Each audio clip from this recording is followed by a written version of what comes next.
أعوذ بالله من الشيطان الرجيم بسم الله الرحمن الرحيم ويل للمطففين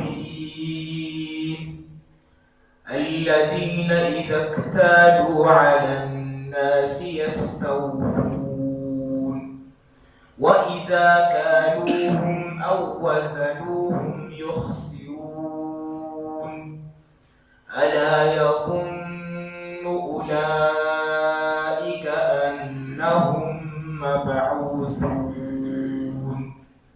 ليوم عظيم يوم يقوم الناس لرب العالمين. طيب سورة المطففين ቀጥሎ ያለው ምዕራፍ ሱረቱ المطففين ነው። ሱረቱ المطففين 83ኛው ምዕራፍ ነው في ترتيب السور። እንደዚሁም በቁርአን ምዕራፎች አወራረድ መሰረት ደግሞ 86ኛው ምዕራፍ ነው። ያ ማለት በሱረት አልعنከቡት በኋላና ከሱረቱ አልበቀራ በፊት የወረደ የሆነ ምዕራፍ ነው እንደማለት ነው። ሱረቱ አልሙጠፊፊን ተብላ ትታወቃለች። وهو الاشهر ብዙሃኖች ዘንድ የምትታወቅበት ስያሜ ይኸው ነው። በኩቱብ አሱና ወባዕድ ተፋሲር አንዳንድ የተፍሲር ኪታቦች ላይና የሐዲስ ኪታቦች ላይ ደግሞ ሱረቱ ወይሉን ሊልሙጠፊፊን ተብሎም ተነግራለች ማለት ነው። አንቀጾቿ ብዛታቸው 36 አንቀጾች ናቸው። በኢትፋቅ በሁሉም አንቀጽ ቆጣሪ ዑለማዎች ስምምነት መሰረት 36 አንቀጾች አሏት። وهي 169 كلمة 169 ቃላቶች በውስጧ አሉ። እንደዚሁም ደግሞ 730 ፊደሎች ውስጧ ላይ እንዳሉ ይናገራሉ ማለት ነው። طيب መካ ነው የወረደችው ወይስ መዲና ነው በሚለው ላይ ሶስት አይነት አስተያየቶች ተሰንዝረዋል። አንዳንድ ዑለማዎች ምን አሉ? قيل انها مكية መካ ላይ የወረደች ናት ብለው ተናገሩ። اذا تتلى عليهم آياتنا قال أساطير الأولين የሚለውን አንቀጾች የምትለውን አንቀጽ በማየት እንደዚህ አይነት ቁርአንን አሳጢሩል አወሊን የቀደምት ሰዎች የጥንት ሰዎች ተረት ነው ብሎ ቁርአንን መተቸት መካ ላይ የሚታወቅ ልማድ ነው እንጂ መዲና ላይ የተለመደ ስላልሆነ በዚህ አያ መሰረት መካ ላይ እንደወረደች እናውቃለን ብለው የተናገሩ አሉ። وبهذا قال ابن عباس والسدي والنقاش ابن عباس ሱዲና ሌሎችም ይህንን አባባል ይህንን ቀውል ተናግረዋል።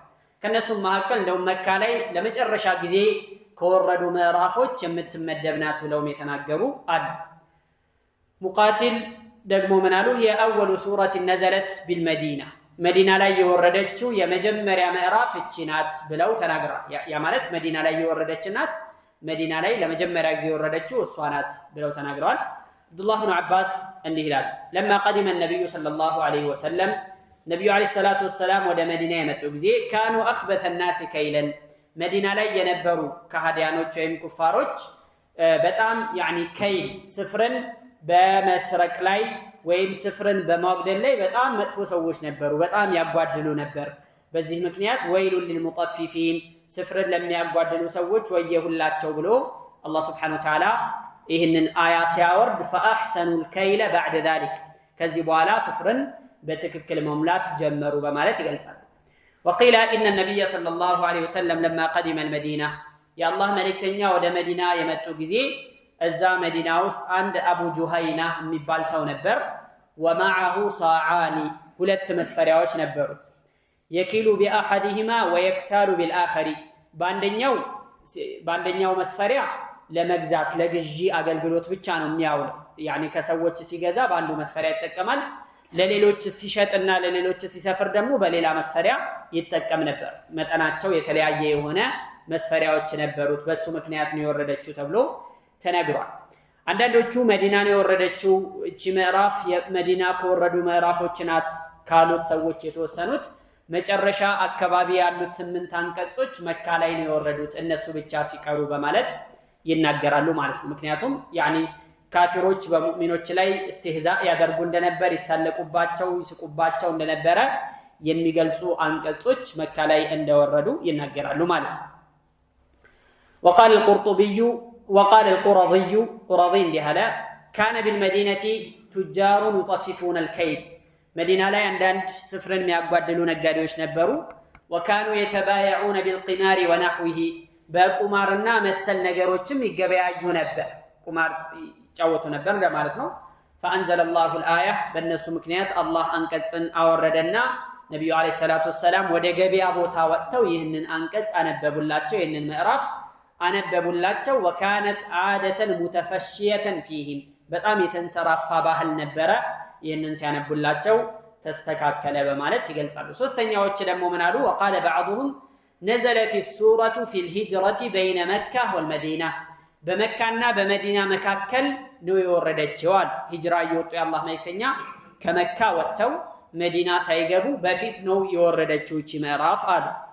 وكان التطفيف متفشيا في البلدين በሁለቱም ከአገሮች ላይ መካም ላይ ይሁን መዲናም ላይ ስፍርን ማጓደድ የተለመደ ነበር። በማንኛውም ዘመን በማንኛውም ቦታ እንደሚኖረው የተለመደ እንደሚሆነው ሁሉ ማለት ነው። ዛሬም ድረስ ስፍርን ማጓደድ ምናምን ወደፊት መቼም በስፋት እናየዋለን። ይሄ የተለመደ ነው እና ቤትም አካባቢ ላይ ሊኖር እንደሚችለው ሁሉ መካም ላይ መዲናም ላይ ነበርና الله سبحانه وتعالى أراد الله تعالى أن يطهر المدينة من فساد المعاملات التجارية بنقد سبب ميمات بلشو يهنو أسراروچن لما صداتنا لما طرات الله فلقو يهنن مئراف نبي عليه الصلاة والسلام مدينة كما قباتاتشو بفيت أوردوتان بمالت ينقران يا مالت مالتنا عندهم ولذا فقد قيل إنها آخر ما نزل بمكة وأول ما نزل بالمدينة መዲና መካ ላይ ለመጨረሻ ጊዜ የወረደች መዲና ላይ ለመጀመሪያ ጊዜ የወረደች ምዕራፍ ናት ብለው የተናገሩት በዚህ ሰበብ በዚህ ምክንያት ነው እንደማለት። አቡ ሁረይራ ምን ይላሉ? لما قدمت المدينة والنبي صلى الله عليه وسلم بخيبر እኔ ወደ መዲና ስመጣ የአላህ መልእክተኛ ኸይበር ላይ ነበሩ። የኸይበር ዘመቻ ለማድረግ ሄደው ነበር። ከመዲና ወደ 80 ኪሎ ሜትር አካባቢ ይርቃል።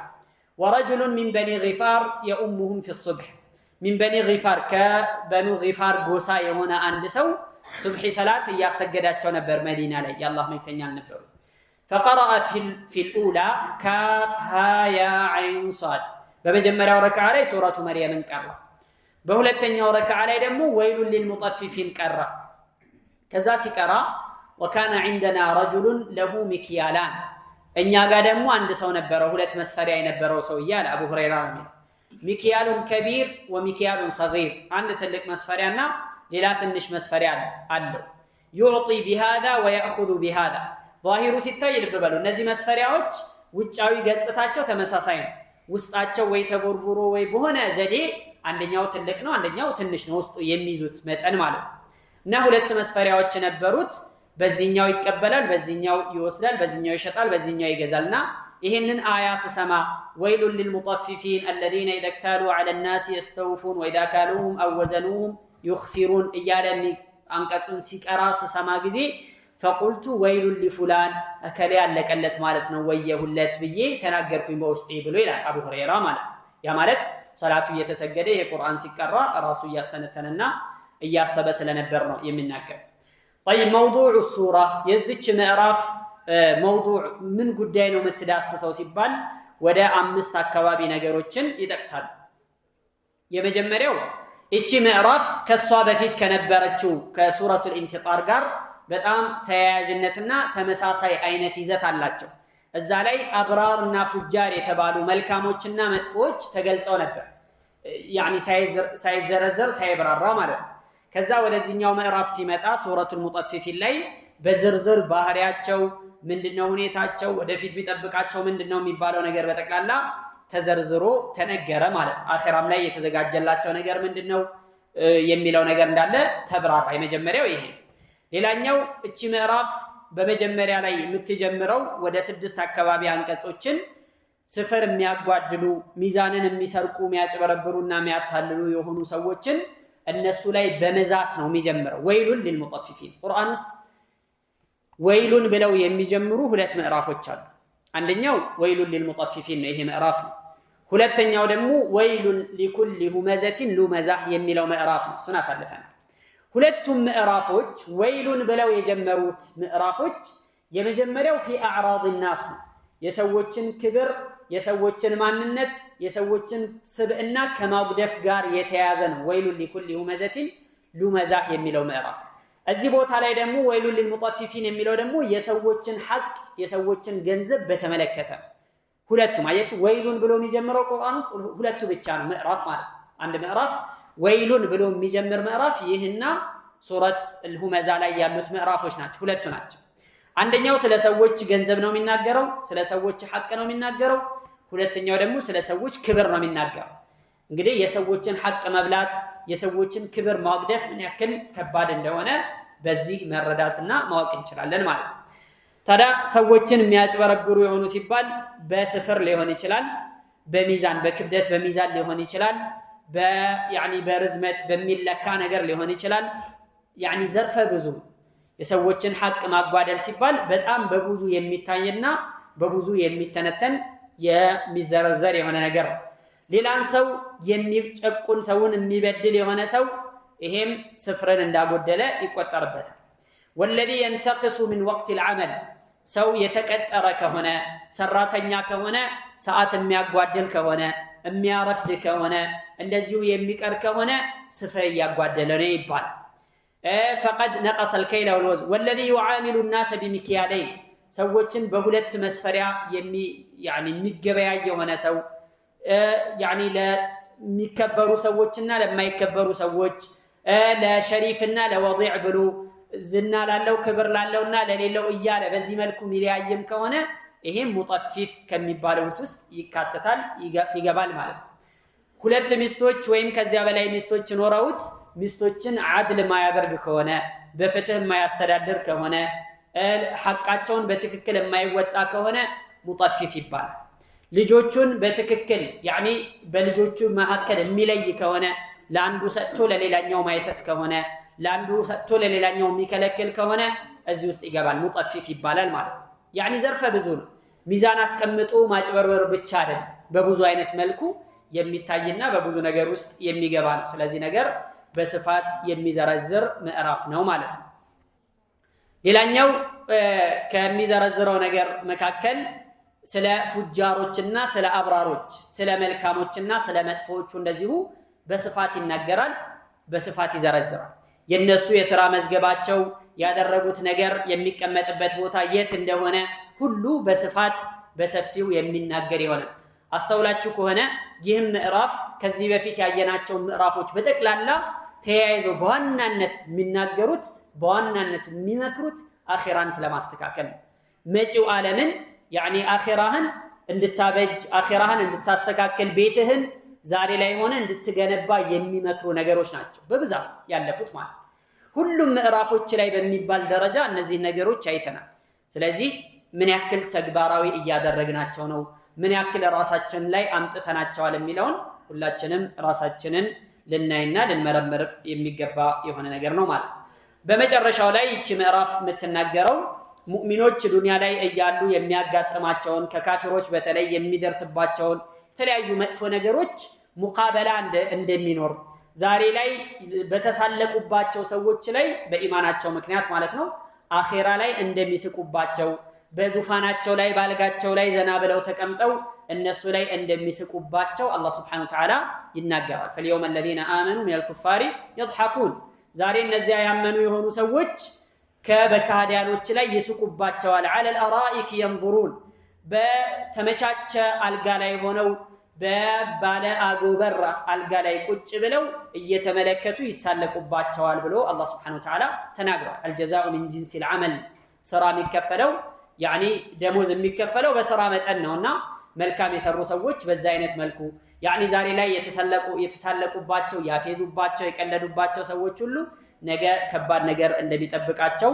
በመግለጽና በመናገር ምዕራፉ የሚጠናቀቀው هل ثوب الكفار ما كانوا يفعلون ይላል መጨረሻ ላይ ኩፋሮች ከሃዲያኖች ይሰሩ የነበረው ነገር አልተመነዱ ምን ምንዳቸው አልተሰጣቸውም ዋጋቸው አልተከፈላቸውም ምን በማለት አላህ Subhanahu Wa Ta'ala ይህንን ጥያቄ በማቅረብ ምዕራፉ ይጠናቀቃል። ኢንሻአላህ በስፋት ደግሞ በቀጣዩ ደርስ ላይ የምንመለስበት ይሆናል። الله سبحانه وتعالى بسمانه من التكم يدرجل جعلني الله وإياكم من الذين يستمعون القول فيتبعون أحسنه وصلى الله على نبينا محمد وعلى آله وصحبه أجمعين.